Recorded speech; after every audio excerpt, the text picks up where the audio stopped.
Ismail Bashigwa, this is my name. Leo kupitia Amipro Show ni kuletea vitu ambavyo wengi tunawaga tunavitumia, hatujui vimeanzishwa na wakina nani, na kuletea habari ya vitu vitano usiovijua ni wakina nani wameanza.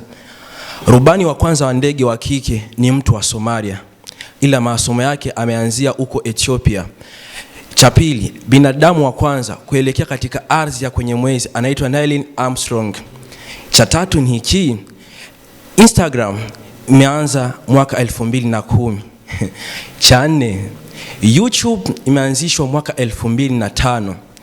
Kwa sababu gani? Unajua kwenye Instagram pamekuja filter. Aliyozindua Instagram ameposti picha zikatoka viba, ndio maana ilipoanzishwa nini? Filter. Wengi tunatumia ATM. Je, ATM imeanzishwa na mtu wa wapi? Fahamu ili uweze kujua. ATM imeanzishwa na mtu wa huko India. Je, mwanzilishi wa kampuni wa Coca-Cola, je, unamfahamu wewe? Anaitwa John Pumpton. Vizuri sana.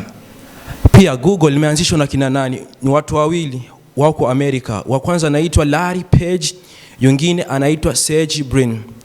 Wengi wanaume tunavaa, hata wanawake tunavaa visuruali vya jinsi. Je, unajua jinsi imeanzishwa kwenye kampuni gani?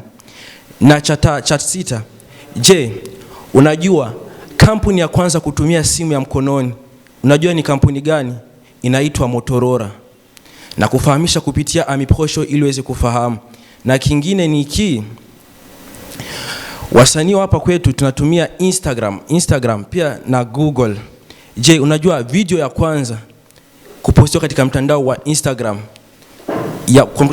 kwenye mtandao wa YouTube ilipostiwa mwaka gani? Na kufahamisha kupitia Amipro Show ili uweze kufahamu. Search kisha toka kwenye comment, nitakujuza. Ni hayo tu.